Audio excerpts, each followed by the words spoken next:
So, and the way I had done it today is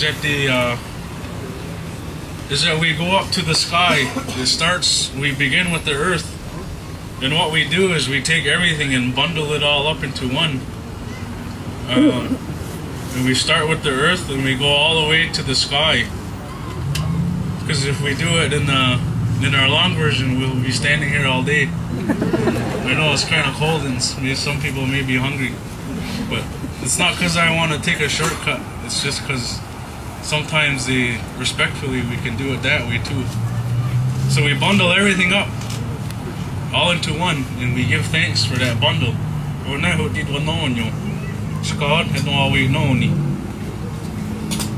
So then the next is we give thanks to these, well, in our language we say it's like they wrap their arms around us. They come from the sky.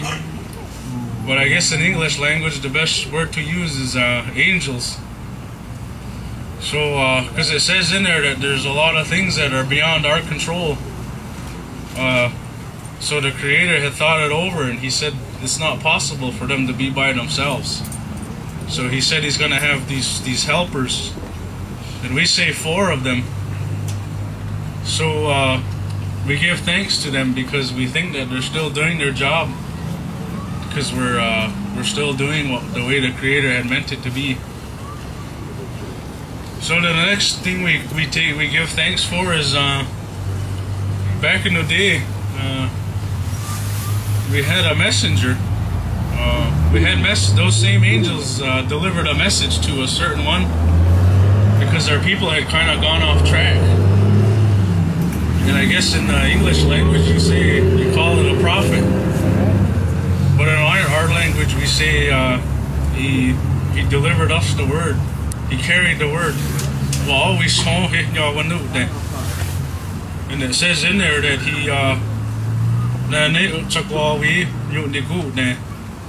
He told us the mind of the Creator and the way His life is. So we give thanks because He worked hard to do that.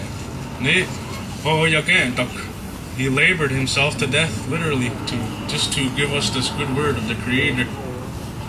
So we give thanks to the certain one we call Handsome Lake, because he brought our people back from going too far into the ways of our brother. So then the last thing we give thanks for is the Creator Himself. It says in there that He's gonna always listen to the way they're piling up these words, and He's always gonna watch carefully as to what they're doing. So in our language it says what that means is like he's got this large abundance of pittiness, or whatever you call it. And it says meaning He's dropping it. And it says in there and we're always grasping that, what He's dropping.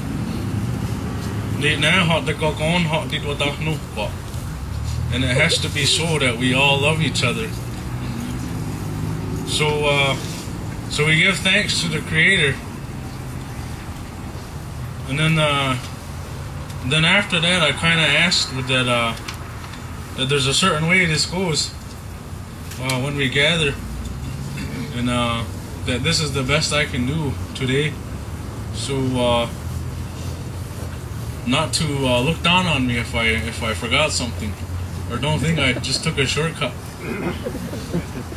So there's certain words that go with that, what we call the opening, or in our language we say which means the rituals that's ahead of us, or the head of something, or beforehand ritual, I guess you call it. So then after that I kind of just explained that in this town they called it, in English they call it Canandaigua, but really what it says is Canandaigua, which means a chosen town. And it says in there that they made this treaty. It's like these two things that come in.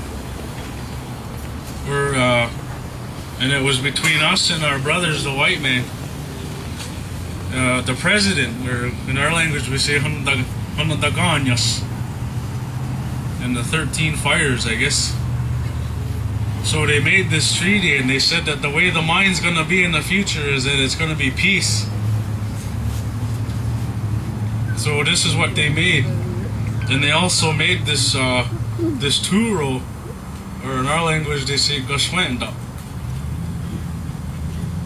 I said, so today we kind of we'll just remember about it. But really, I guess, is that it should be every day we remember Treaty Day, because it's not just November 11th. So every day is Treaty Day to us, anyways. The way we think about it and the way we talk about it. So we're always at this. We're always sitting at this table, I guess. In English, they call it the negotiation table. And we're always trying to remind our white brothers of these things, because they call them relics, these wampum belts.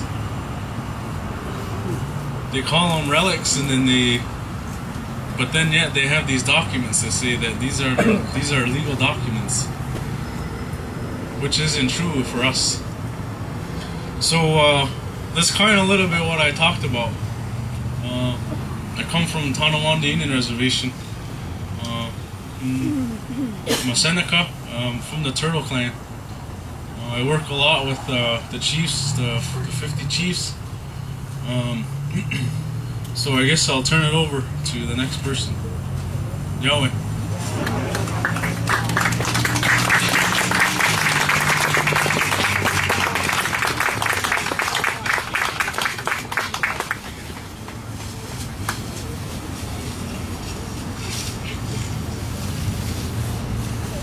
Again, I never know when we come to these gatherings.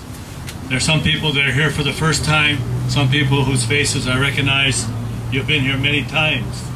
And but I think it's always important to remind ourselves who we're talking about. So initially, we're talking about 5 nations united by a message of peace. And this belt, which in English they call the Hiawatha Belt, it has a representation of those 5 nations, the people originally from this area, Haudenosaunee. And I'm going to begin on the east, those who accepted the message of peace first during a time period of great sorrow and constant conflict that our people were involved with. It's the Mohawk Nation, the first ones to accept this message.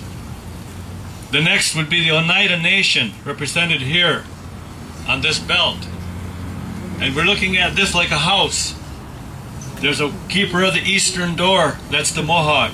And then down the central aisle, the individual nations have their own fire. In the center of this belt, a representation of a tree.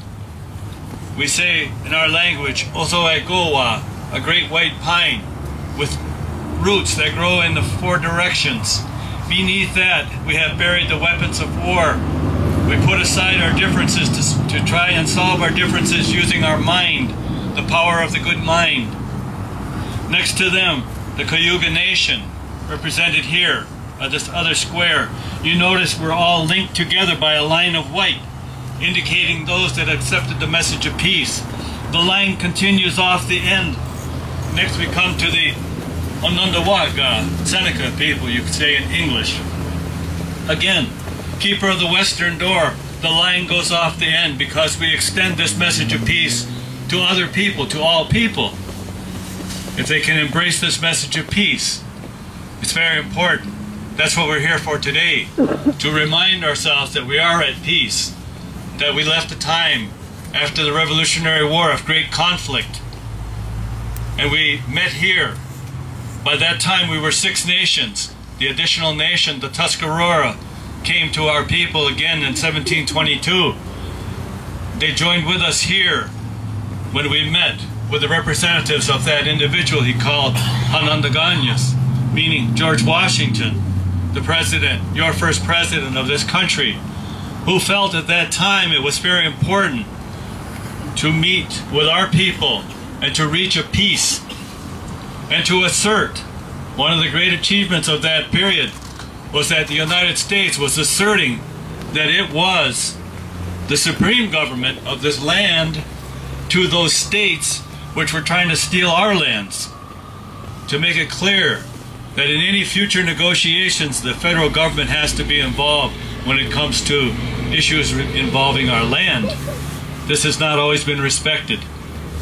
And this is the reason why we have to come here every year to remind you and all those that come here to hear us about the relationship we have as one nation to another nation, a sovereign to another sovereign. That was formed and made it clear in 1794 that we came as sovereign people to negotiate with this government, which was then just 15 states.